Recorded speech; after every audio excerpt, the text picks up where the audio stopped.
Hi மக்களே, welcome back to my channel. It's me Kousi. இன்றைக்கி நம்ம சேனலில் பருப்பு உருண்டை குழம்பு எப்படி பண்ணலாங்கிறது தான் பார்க்க போகிறோம்.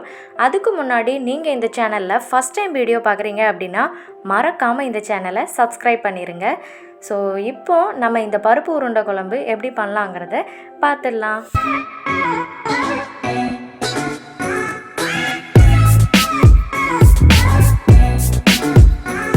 ஒரு டம்ளர் அளவுக்கு கடலைப்பருப்பு, அப்புறமா ஒரு டம்ளர் அளவுக்கு துவரம்பருப்பு எடுத்து இந்த மாதிரி தண்ணியில் ஊற வச்சிடலாம் ஒரு ஆஃப் அன் ஹவர் அப்புறமா அதை தண்ணியை வடிகட்டிட்டு இந்த மாதிரி மிக்ஸி ஜாரில் ஆட் பண்ணிக்கலாம். அதுக்கப்புறமா 2 ட்ரை சில்லிஸ் இதில் ஆட் பண்ணிக்கோங்க. 4 பூண்டை இந்த மாதிரி தோலை உரிச்சிட்டு இந்த மாதிரி ஆட் பண்ணிக்கோங்க. ஒரு சின்ன துண்டு இஞ்சி இதில் ஆட் பண்ணிக்கலாம். இப்போ இதை மிக்சியில் அரைச்சி எடுத்துக்கலாம். ரொம்ப மையாக அரைக்காமல் நல்லா வடைக்கு அரைக்கிற மாதிரி துருன்னு நரன்னு அரைக்கணும். ஸோ பாருங்கள், இந்த மாதிரி அரைச்சி எடுத்துக்கலாம். இப்போ இதை வேறு பாத்திரத்தில் கன்வெர்ட் பண்ணிவிட்டு ஒரு 5 வெங்காயத்தை கட் பண்ணி எடுத்துருக்கிறேன், சின்ன வெங்காயம். அதுக்கப்புறமா ஒரு கொத்து கருவேப்பிலையை கட் பண்ணி ஆட் பண்ணிக்கலாம். இதுக்கு தேவையான அளவு உப்பு 1 டீஸ்பூன் நான் ஆட் பண்ணிக்கிறேன். ஸோ இப்போ இதை நல்லா வடைக்கு மிக்ஸ் பண்ணுற மாதிரி மிக்ஸ் பண்ணிக்கலாம்.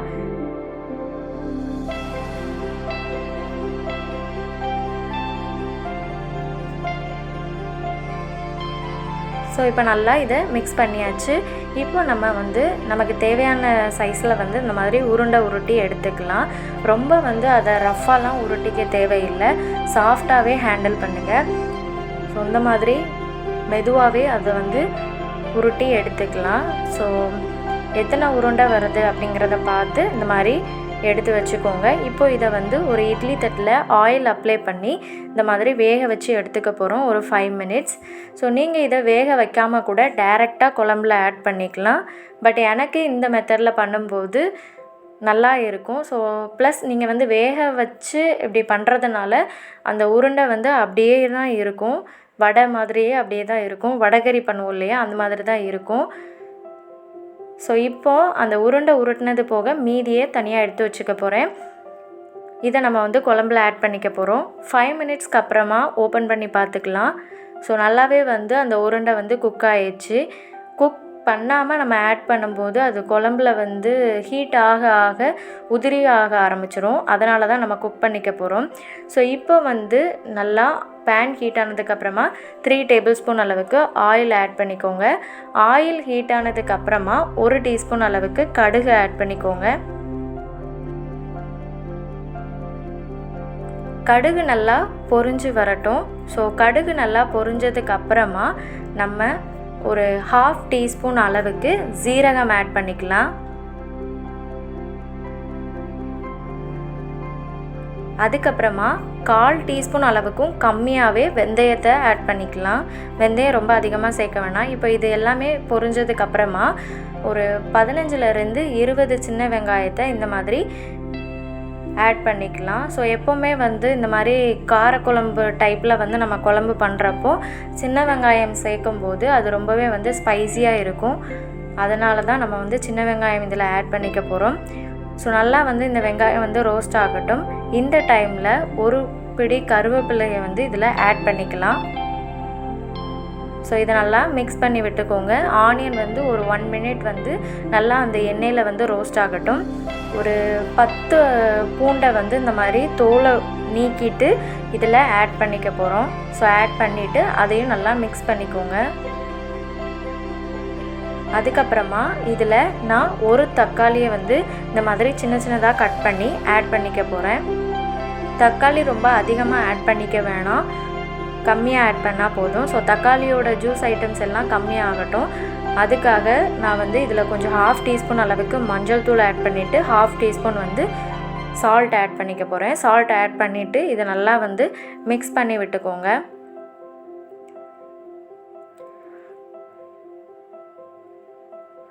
ஸோ ஒரு 2 மினிட்ஸ்க்கு அப்புறமா இதில் 4 டீஸ்பூன் அளவுக்கு குழம்பு மிளகாய் தூள் ஆட் பண்ணிக்க போகிறோம்.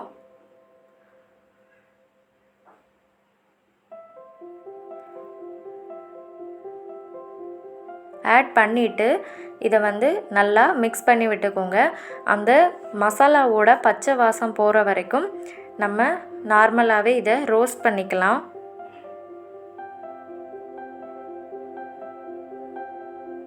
ஸோ இந்த டைமில் வந்து நம்ம இந்த குழம்புக்கு தேவையான அளவு தண்ணி ஆட் பண்ணிக்கலாம்.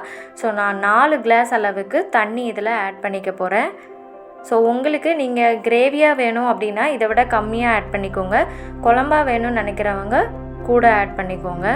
ஸோ இப்போது இதுக்கு தேவையான அளவு உப்பு, 1 டீஸ்பூன் அளவுக்கு கல் உப்பு வந்து நான் இதில் ஆட் பண்ணிக்க போகிறேன். இப்போது இது கொதிக்கிற வரைக்கும் நம்ம இதை மூடி போட்டு மூடி வச்சிடலாம். ஸோ நல்லா வந்து ஒரு 2 மினிட்ஸ்க்கு அப்புறமா இதை வந்து ஓப்பன் பண்ணி பார்த்தீங்க அப்படின்னா அது நல்லா கொதிச்சு வந்திருக்கும். ஸோ நல்லா குழம்பு கொதிச்சிருச்சு. ஸோ ஆயிலெலாம் பிரிஞ்சு வந்துருச்சு. இந்த டைமில் வந்து நம்ம பருப்பு உருட்டினது போக மீதி வச்சுருப்போம் இல்லையா, அந்த பேஸ்ட்டை வந்து இதில் ஆட் பண்ணிக்கோங்க. ஸோ இது வந்து நல்லா அந்த குழம்புக்கு வந்து கெட்டித்தன்மையை வந்து கொடுக்கும். ஸோ அதனால் இதை வந்து ஆட் பண்ணிவிட்டு மிக்ஸ் பண்ணி விட்டுக்கோங்க. ஸோ இப்போ வந்து இது நல்லா வந்து ஒரு டைம் கொதிச்சு வரட்டும். இப்போ கொதிச்சு வந்ததுக்கப்புறமா நம்ம உருட்டி வேக வச்சுருக்கோம் இல்லையா, அந்த பருப்பு உருண்டையை வந்து இதில் ஒன்று ஒன்றா ஆட் பண்ணிக்க போகிறோம். ஸோ நம்ம இதை வேக வச்சுருக்கோம், அதனால் வந்து நம்ம ஈஸியாக வந்து இதில் ஆட் பண்ணிக்கலாம். சப்போஸ் இதை வேக வைக்கல அப்படின்னா கொஞ்சம் ரொம்பவே வந்து ஸ்லோவாக தான் இதை ஆட் பண்ணிக்க முடியும். ஸோ அதை வந்து நீங்கள் ஈஸியாக வந்து இந்த மாதிரி மிக்ஸ் பண்ணிக்க முடியாது. லைட்டாக ஸ்பூனை வச்சு நம்ம வந்து பண்ணும்போது ப்ரெஸ் பண்ணும்போதே அது வந்து உடஞ்சி வந்துடும். அதனால தான் இப்படி வேக வச்சு பண்ணிக்க போகிறோம். ஸோ நல்லா வந்து இது கொதிச்சு வரட்டும். ஸோ அதுக்காக நம்ம இதை வந்து மூடி போட்டு வச்சிடலாம். ஒரு 5 மினிட்ஸ் வந்து நல்லா குக் ஆகட்டும். அதுக்கப்புறமா இதை ஓப்பன் பண்ணி பார்க்கலாம். பாருங்கள், நல்லா வந்து அந்த பருப்பு உருண்டை வந்து நல்லா அதோட மசாலாஸ் எல்லாம் ஆட் ஆகிடுச்சு. இந்த டைமில் வந்து நான் ஒரு பிடி கருவேப்பிலையை வந்து திருப்பியும் ஆட் பண்ணிக்க போகிறேன். ஆல்மோஸ்ட் இந்த குழம்பு வந்து ரெடி ஆயிடுச்சு. ஸோ ஒரு 2 மினிட்ஸ் வெயிட் பண்ணிவிட்டு நம்ம ஸ்டவ் ஆஃப் பண்ணி இறக்கி எடுத்துக்கலாம். ஸோ இப்போ பாருங்கள், நல்லா குழம்பு ரெடி ஆயிடுச்சு. இந்த குழம்பை சூடான சாதத்துக்கு நம்ம வச்சு சாப்பிடும்போது அவ்வளோ ஒரு டேஸ்டியாக இருக்கும். ஸோ நீங்கள் கண்டிப்பாக இந்த ரெசிபியை ட்ரை பண்ணிவிட்டு எப்படி இருந்துச்சு அப்படிங்கிறத ஃபீட்பேக்கை கமெண்ட்டில் சொல்லுங்கள். சரியா? ஸோ நீங்கள் இதில் துவரம்பருப்பு ஆட் பண்ணுறதுக்கு பதிலாக நார்மலாகவே கடலைப்பருப்பு மட்டும் வச்சு கூட இந்த ரெசிபியை ட்ரை பண்ணலாம். So like, comment, share and subscribe to it's me Kousi channel.